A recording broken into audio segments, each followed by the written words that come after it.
जम्मू कश्मीर के union territory के CM Omar Abdullah का पोस्टमार्टम। उमर अब्दुल्ला जम्मू कश्मीर के चीफ मिनिस्टर एक बार फिर से कुर्सी पर बैठ गए, लेकिन उनकी पॉपुलैरिटी और जम्मू कश्मीर को ले जाने के डायरेक्शन पर लोग सवाल उठा रहे हैं। ये बंदा कितना पॉपुलर है, जम्मू कश्मीर को कहां ले जा रहा है। चलिए पोस्टमार्टम को सीधा पॉइंट टू पॉइंट समझने की कोशिश करते हैं। देखिए, उमर अब्दुल्ला की पॉपुलैरिटी का डोल तो बजता है, लेकिन जमीन पर हकीकत कुछ और दिखती है। 2024 के इलेक्शंस में नेशनल कॉन्फ्रेंस एनसी ने 42 सीटें जीती, लेकिन यह कोई उमर की शख्सियत का कमाल नहीं, बल्कि एंटी बीजेपी सेंटिमेंट और एनसी के ट्रेडिशनल वोट बैंक का नतीजा था। बात करेंगे कश्मीर वैली की, उसके बाद जम्मू रीजन की भी बात करेंगे। कश्मीर वैली की तो यहाँ एनसी का ट्रेडिशनल बेस है, लेकिन उमर की शख्सियत से ज्यादा उनके दादा शेख अब्दुल्ला और बाप फारूक अब्दुल्ला का नाम चलता है। उमर अब्दुल्ला के कैंपेन्स में भी उनके बेटे जहीर और जमीर को आगे किया गया, क्योंकि शायद उनकी अपनी करिश्मा काफ़ी नहीं थी। एंड अगर जम्मू रीजन की बात करें तो जम्मू में एनसी का कोई वजूद नहीं। बीजेपी ने 29 सीटें जीती और उमर को वहां के लोग एक कश्मीर सेंट्रिक नेता मानते हैं। उनकी सरकार में जम्मू को रिप्रेजेंटेशन जो जम्मू के इश्यूज को नजरअंदाज करता है। यूथ और सोशल मीडिया की बात करें तो उमर अब्दुल्ला सोशल मीडिया पर सेल्फीज डालता है, रनिंग के बाद पोस्ट करता है, लेकिन ये सब अर्बन एलीट के लिए है। जम्मू कश्मीर के यूथ जो बेरोजगारी और अनरेस्ट से जूझ रहे हैं, उनके लिए ये नेता एक आउट ऑफ टच वाला वाइब देता है। 2010 के प्रोटेस्ट के वक्त जब कश्मीर में सिविलियन किलिंग्स हुई, उमर की सरकार पर बहुत इल्जाम लगा था कि वो यूथ के साथ कनेक्ट नहीं कर पाए। आखिर सवाल तो खड़ा हो ही जाता है कि जम्मू कश्मीर को उमर अब्दुल्ला कहां ले जा रहा है। उमर अब्दुल्ला की सरकार का डायरेक्शन देखकर लगता है कि वो बस अपनी कुर्सी बचाने और सेंटर के साथ कंप्रोमाइज करने का प्लान बना रहा है। जम्मू कश्मीर के लिए उनका विजन एक खोखला नारा लगता है, जिसमें स्टेटहुड की बात तो होती है, लेकिन असली इश्यूज पर चुप्पी है। स्टेटहुड का ड्रामा। उमर हर स्पीच में स्टेटहुड की बात करता है, कहता है कि वो पीएम मोदी और अमित शाह से बात करेगा, लेकिन अब तक कोई सॉलिड प्रोग्रेस नहीं दिखा। लोग समझ चुके हैं कि ये स्टेटहुड का रोना बस पब्लिक को बहलाने के लिए है, क्योंकि सेंटर ने क्लियरली कहा है कि स्टेटहुड तभी मिलेगा जब बीजेपी का मूड होगा। उमर का ये हेल्दी रिलेशनशिप वाला अप्रोच, सेंटर के साथ मिलकर काम करना, एक सरेंडर का साइन है, न कि कोई बोल्ड विजन।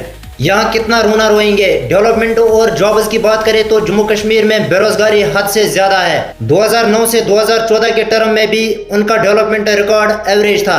इंफ्रास्ट्रक्चर प्रोजेक्ट्स आधे अधूरे रहे और यूथ के लिए जॉब्स का कोई बड़ा प्लान नहीं था। लेकिन ये सब छोटे पीआर स्टंट्स हैं, असली इकोनॉमिक प्लान कहाँ है। Jammu versus Kashmir divide. उमर कहते हैं कि वो जम्मू को भी रिप्रेजेंटेशन देंगे, लेकिन उनकी सरकार का फोकस कश्मीर सेंट्रिक ही है। जम्मू के लोगों को लगता है कि उनके इश्यूज जैसे इंफ्रास्ट्रक्चर, जॉब्स और सिक्योरिटी को इग्नोर किया जा रहा है। ये डिवाइड बढ़ रहा है और उमर इससे ब्रिज करने में नाकाम है। उमर अब्दुल्ला जम्मू कश्मीर को किसी भी क्लियर डायरेक्शन में नहीं ले जा रहा है।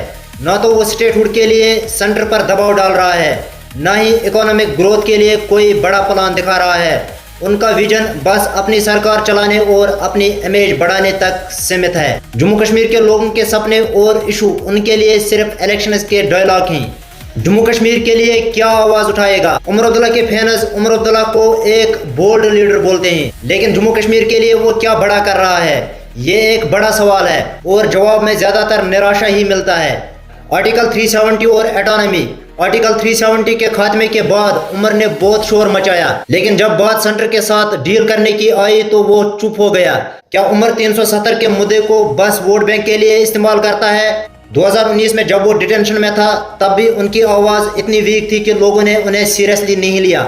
ह्यूमन राइट्स और पुलिस राज की बात करें तो उमर अब्दुल्ला कहते हैं कि वो पुलिस राज खत्म करेगा और इनोसेंट लोगों को जेल से छुड़वाएगा, लेकिन उनके पुराने टर्म 2009 से 2014 में ह्यूमन राइट्स वायलेशंस के इल्जाम उनकी सरकार पे ही लगे थे।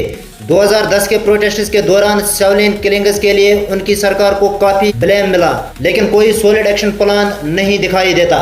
उमर अब्दुल्ला और उनके पापा फारूक अब्दुल्ला कश्मीरी पंडित्स के वापस आने की बात करते हैं, लेकिन ये सब इलेक्शंस के लिए ड्रामा लगता है और ये मुद्दा बस हिंदू वोटर्स को खुश करने के लिए उठाया जाता है। सेंटर के साथ डील। उमर का सबसे बड़ा क्रिटिसिज्म यह है कि वो सेंटर के साथ कंप्रोमाइज करता है। गवर्नर के साथ उनका ऑनगोइंग टसल है, जैसा एडवोकेट जनरल के अपॉइंटमेंट पर, लेकिन वो इससे पब्लिकली एस्केलेट नहीं करता। लोग कहते हैं कि ये एक वीक लीडर का साइन है जो अपने यूटी के लिमिटेड पावर्स के साथ ही खुश है। उमर की आवाज जम्मू कश्मीर के लिए बुलंद नहीं, बल्कि अपनी पॉलिटिकल सर्वाइवल के लिए बोलती है। वो ना तो स्टेटहुड के लिए लड़ रहा है, نہ ہی 370 کے لیے اور نہ ہی ہیومن رائٹس کے لیے کوئی بڑا سٹینڈ لے رہا ہے۔ اس کی آواز ایک ٹپیکل نیتا جیسی ہے، شور زیادہ کام کم۔ مینز عمر عبداللہ ایک اوور ریٹڈ نیتا ہے جس کا پاپولرٹی این سی کے لیجیسی اور anti BJP vote bank پر ٹکی ہے۔ جموں کشمیر کو وہ کسی نئے ڈائریکشن میں نہیں لے جا رہا ہے، بس پرانے پولیٹیکل کھیل کھیل رہا ہے۔ اسٹیٹ ہوڈ، ڈیولپمنٹ اور یونٹی کے بڑے بڑے نعرے دیتا ہے لیکن ایکشن کے نام پر صفر۔ جموں کشمیر کے لوگوں کے لیے وہ ایک ایسا سی ایم ہے جو اپنی امیج اور کرسی کے علاوہ کچھ سوچتا ہی نہیں۔ عمر کے لیے یہ ایک کھلا میدان ہے۔ آپ کو کیا لگ رہا ہے؟ کمنٹ باکس میں اپنی رائے کا اظہار ضرور کرنا۔ ویڈیو کو شیئر کر کے آگے لوگوں تک ضرور پہنچانا تاکہ جموں کشمیر کے لوگوں کی آواز اٹھانے میں آپ بھی شریک ہو جائے۔